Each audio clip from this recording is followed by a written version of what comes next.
drawn and instructions to disarm anyone inside. You say guns will be taken? Yeah, no one will be able to be armed. We will take all weapons.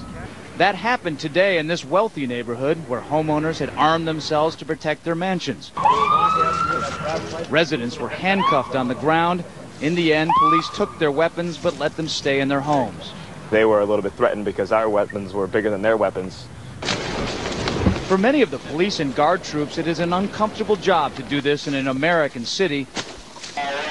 This guard unit occupied a church, using it as a base camp. They had to leave a note because they could not get hold of the pastor to get permission. It is surreal. Yeah, you never expect to do this in your own country. Chris Montgomery says he'd rather be in Iraq than patrolling American neighborhoods. Walking up and down these streets, you don't want to think about the stuff that you're gonna have to do. Somebody pops around the corner. I mean, shoot in America. Yeah. I mean, that's on record. That happened. This is what they're training for. This is what they do the first chance they get. Stop living in denial. Attention, attention, attention. American forces are here to help. Remain calm.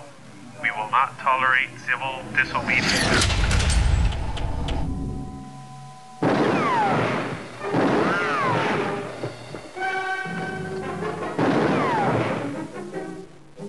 Throw the gun away, Mr. Randall. Go on, throw it. No tricks, mister.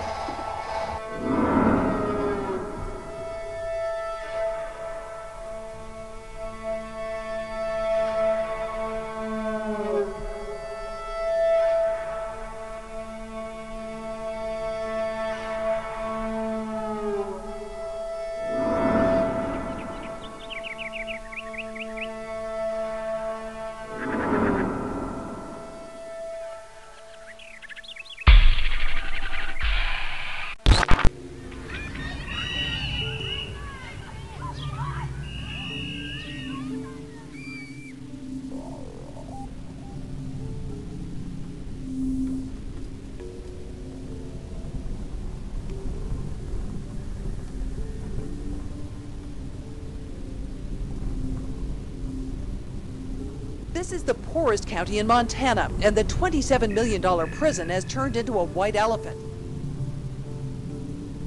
Because there are no prisoners, Glenn and Ray Perkins got laid off after moving to Hardin to take guard jobs.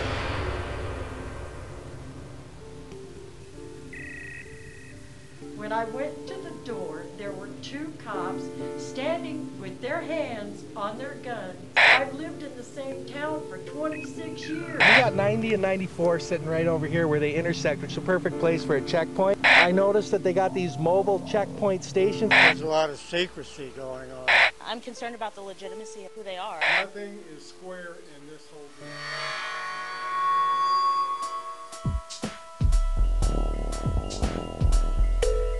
I cannot let my grandchild grow up in this kind of thing.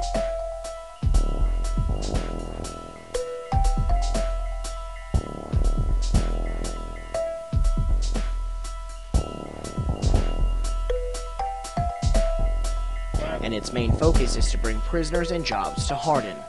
We've got a beautiful, beautiful facility here. Becky, it's time to get straight with us now. We need to know these things. I think the people of Hardin need to know this. Becky, for her pay package, I don't know what she made as a reporter for the Gazette, but I know it wasn't much. But here, she's getting paid $60,000 a year, plus a house, plus a Mercedes. I don't understand who this company is and why they... Follow the money. Where were they 2 years ago? Follow the money.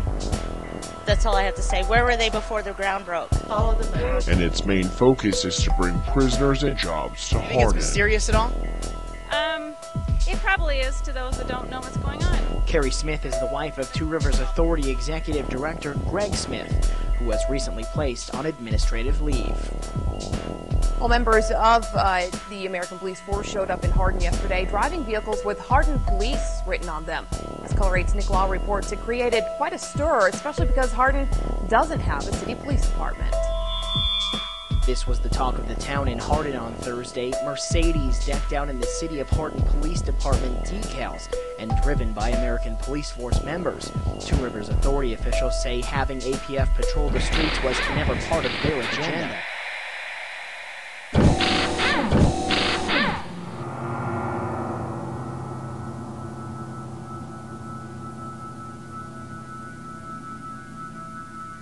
Tell people what's really happening here. Well, first of all, Alex, around the country, and it's not just in Montana, but specific areas are being identified as staging grounds. And just recently, we had 12 Tajikistan troops on BMWs. These are the same BMWs that you and I talked about meeting helicopters. And by the way, the UN admits their main force is Tajikistan, Uzbekistan, and Egyptian and Pakistani. That's their main UN force. Well, Steve, we know in Serbia they've had black sites, the secret ghost sites with the kidnap, snatch and grab people. Absolutely. We know that they're in Tajikistan, Uzbekistan, Pakistan. We know they're in Egypt. We know they're in Germany. We know they're in Poland. We know they're in the Czech Republic. We also know that they are in other areas. And so this fits the classic MO where they use these private ghost contractors to run this. Oh, I'm having trouble right now even dealing with this and processing it. Man, talk about Spookville, CIAville, black sedans running like roaches. When you flip the light on at 3 a.m. in your apartment, there's like big fat roaches going. And they're like, ah! Now the locals are getting upset by these black Mercedes SUVs that have Hardin, Montana on them and then the double eagle crest, just announcing, "We are your police." This is insane. Men with foreign accents stomping around. I mean, this is Red Dawn happening. And the local officials are going, yeah, we've been told they run the camp and that they run the town now. I mean, this is Twilight Zone.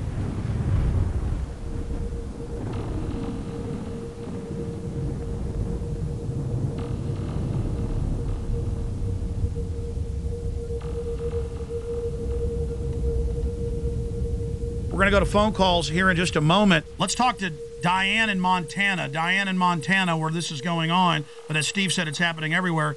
Diane, what's your info? Okay, September 9th, we had a small incident where there was a bunch of SUVs, black Hummers, you name it. It was all there. They even brought a helicopter in. It was 4 miles from my home. So when we went to check it out, they were all over climbing the mountains in camo, dressed up. They were armed, and they said they were just doing a training exercise. Called the sheriff's office, and we got the same story. It's just FBI training, but it was FEMA, right in Superior. And we're probably about maybe 4,000 population. What did the locals think, and how many FBI FEMA troops were there? Okay, there were 6 vehicles when my husband went right by them. He called back and said, lockdown. I don't know what's going on, if there's escaped prisoners or what. Same time, helicopter came through, right overhead. Called his secretary who was coming in on I-90, told her to check that area out and look at it, and that's when she saw all the camo guys all over the mountainside just crawling up. Asked around town. People didn't think anything about it.